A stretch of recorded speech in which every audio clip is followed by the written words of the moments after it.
YouTube, what we got going on today? So we got the IS300. Today, what we're gonna be doing is we got the tires and the wheels. This is that one we mounted up in the last video. So we're gonna mount up the other four over there. We'll mount them up, throw those on, get those ready.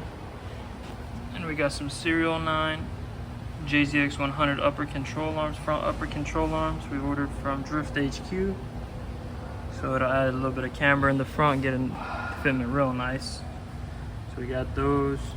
Has some Megan Racing traction arms laying around. We're gonna throw those on. And like I said, we got the Megan Racing toe arms for to adjust toe after you add a little bit of rear camber, make the alignment fully adjustable. And we got the fender roller. So the fender roller, I had to grab a new one. The other one we had messed up, but it's fine because I'm gonna need it on the SC300 anyways. But yeah, that's what we got going on today. We're gonna throw all this stuff on. We're gonna go ahead and do the suspension first. So we're gonna do those, the traction arms and the toe arms first. And we're gonna leave this wheel mounted up, and we're gonna throw it on the back and the front, roll the fenders, get all that situated, make the clearance real nice, because I'm gonna run a wider tire later on. And I just want the fenders to be rolled nicely. Right after that, we're gonna throw the tires and the wheels on, adjust ride height.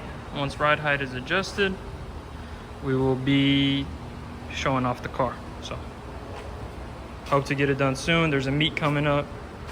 We'll try to take it out to the meet. Let's get it.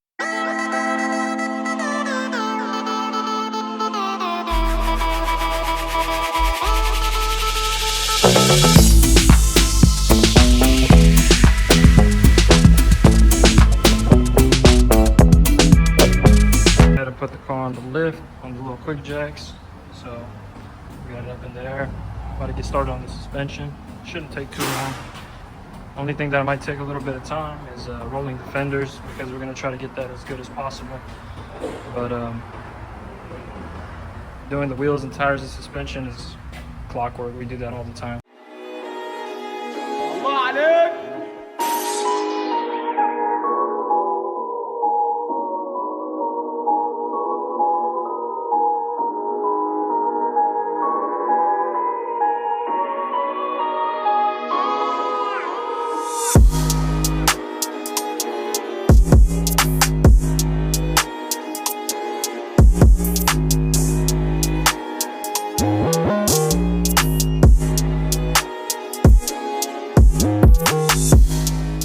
A little bit hard to knock a nut loose. Sometimes what I like to do is I put a wrench on the other end like this, so it gives you a little bit more leverage so you don't bust your fucking knuckles.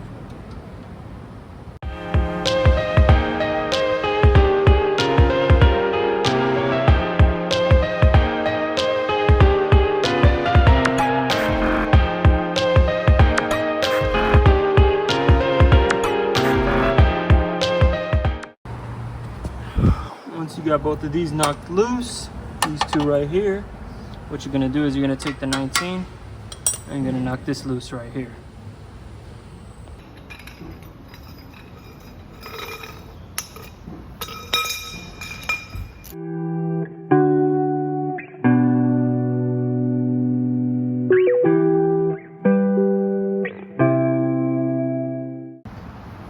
Once that's loose, what you're gonna wanna do is leave it threaded just like how I did and hit it with the hammer on this side. What it'll do is knock it down, and without it falling all the way down and hurting you. So be careful. I had to throw a vice grip on there because the stud for the control arm was stripped, a little spinning, so.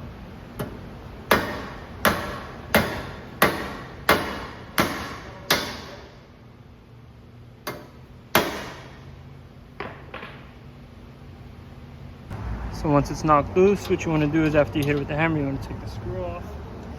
And you want to just push this up. It should pop right out. That'll be out your way. Now all you got to do is take the two bolts out the back, unbolt those two, and the control arm will come right out. Once you get the front bolt out and you get the other two bolts out, all you got to do is get this out the way a little bit.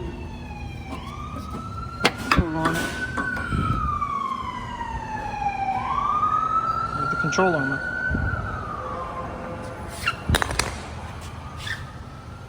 So this is the difference between the JZX arm on top and the IS300 arm on bottom. So with it being shorter, what it does is it gives you a little bit more camber in the front of the car. So that's about the comparison of both of them right there.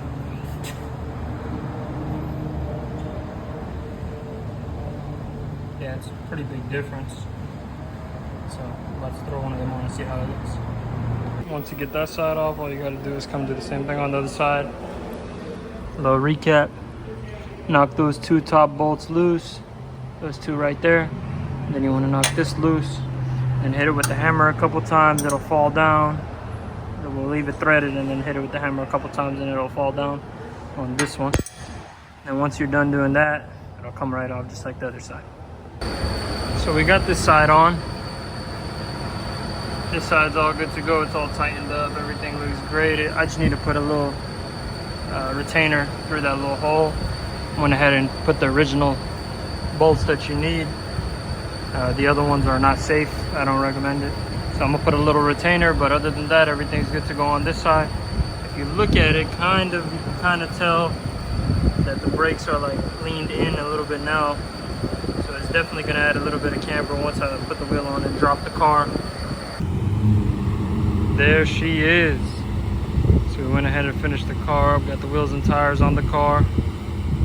She came out real nice.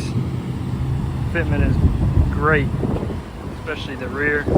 That 245 4018 with the fenders pulled. Looks really good. Came out real nice. That's how it looks from the rear.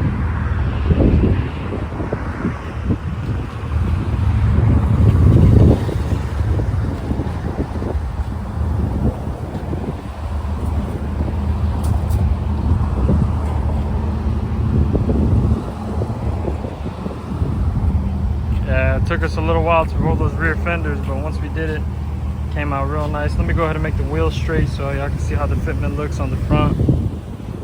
The steering wheel straight. Oof. That's how the fitment looks with the steering wheel fully straight. Once you come to the front, the JZX arms did add a good amount of camber, so we can definitely put a spacer up front. But these are pretty aggressive wheels, so I mean, I wasn't expecting the camber to be that drastic on it being different.